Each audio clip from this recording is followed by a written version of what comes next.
Assalamualaikum warahmatullahi wabarakatuh. Saya Putri Rizky dengan NIM 1022000039 dari Prodi Hukum Pidana Islam 3A. Di video kali ini saya akan sedikit menjelaskan tentang sejarah-sejarah hukum pidana. Langsung saja sedikit penjelasan dari saya. Yang pertama, sejarah hukum pidana pada zaman VOC. Pada zaman ini, selain hukum-hukum adat pidana yang berlaku bagi kaum pribumi di Indonesia, penguasa VOC mulai memberlakukan plakat-plakat yang berisi hukum pidana.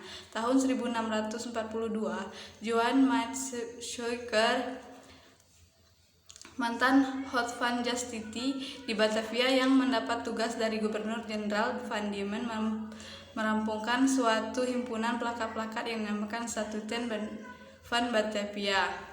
Kemudian pada tahun 1650, himpunan ini disahkan oleh Hiran Zaventem. Menurut Utrecht, hukum berlaku di daerah yang dikuasai oleh VOC adalah hukum statuta yang termuat di dalam Statuten van Batavia, hukum Belanda kuno, asas-asas hukum Romawi. Hubungan hukum Belanda kuno ialah sebagai petangkap jika statuta tidak dapat menyelesaikan masalah.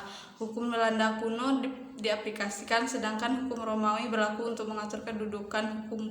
Yang kedua, zaman Hindia Belanda. Berdasarkan sejarah dari tahun 1811 sampai tahun 1814, Indonesia pernah di bawah kepemimpinan Inggris.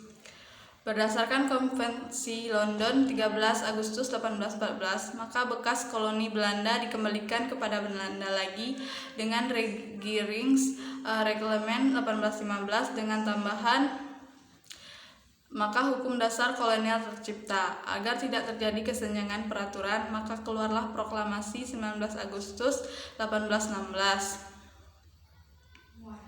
Kepada bangsa Indonesia ditetapkan pidana berupa kerja paksa di perkebunan yang didasarkan pada STBL 18/2028 nomor 16. Bagi mereka dibagi menjadi dua golongan, yaitu yang dipidana kerja rantai, yang dipidana kerja paksa, yang terdiri di atas yang berupa upah dan yang tidak diberi upah.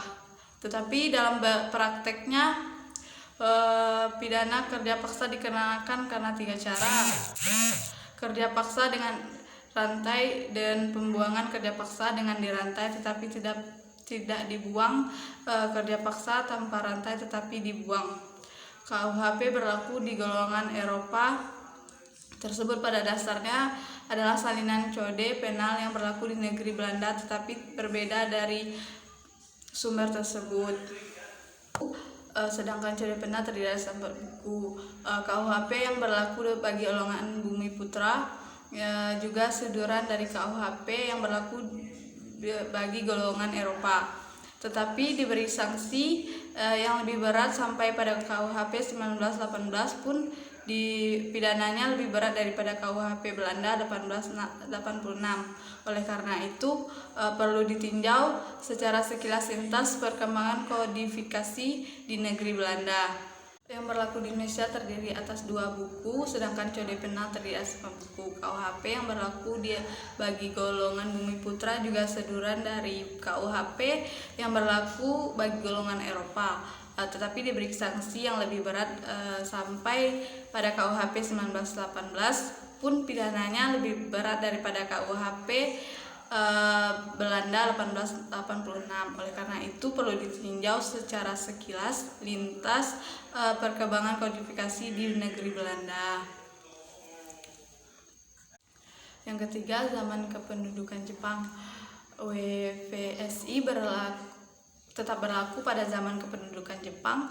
Hal ini didasarkan pada Undang-Undang Osamu Serei nomor 1 tahun 1942 yang mulai berlaku pada tanggal 7 Maret 1942 sebagai peraturan peralihan Jawa Madura.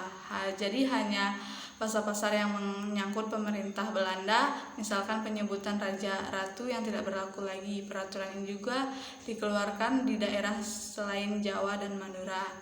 Dibandingkan dengan hukum pidana material, maka hukum acara pidana lebih banyak berubah karena terjadi unifikasi acara dan susunan pengadilan.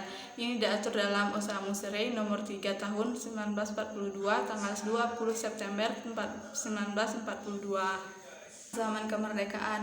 Keadaan pada zaman pendudukan Jepang dipertahankan sesudah proklamasi kemerdekaan. Pasal 2 aturan peralihan Undang-Undang Dasar 1945 berlaku tunggal 18 Agustus 1945.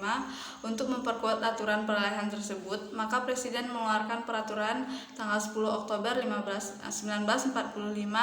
yang dinamakan Peraturan Tahun 1946 dengan Undang-Undang Nomor 1 Tahun 1946. Diadakan perubahan yang membesar atas WVSI.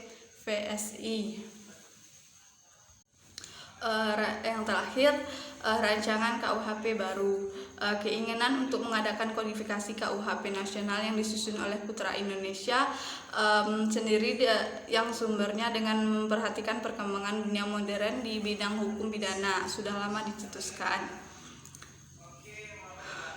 Usaha nyata menuju tercapainya keinginan tersebut antara lain dapat dikemukakan usaha Basaruddin SH dan Iskandar Situmorang SH yang menyusun rancangan buku 1 KUHP tahun 1971 dan buku 2 KUHP 1979. Telah dibentuk tim pengkajian hukum pidana yang diberikan tugas menyusun rancangan KUHP baru oleh pemerintah.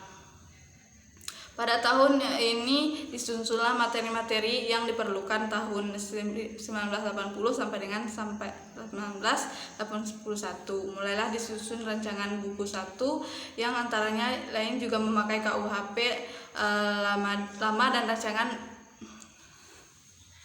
tahun 1981 dan 1982. Konsep rancangan buku 1 telah diselesaikan dalam arti masih kasar. Pada tahun 1982 diadakanlah lokalnya Babin Kumnas membahas rancangan tersebut. Sesudah itu terus-menerus tim berkumpul untuk memperhalus rumusan rancangan buku 1 tersebut dan menyusun rancangan buku 2 sampai tahun 1985. Dan pada tahun ini juga diadakan lokarya di tempat yang sama guna membahas buku 2.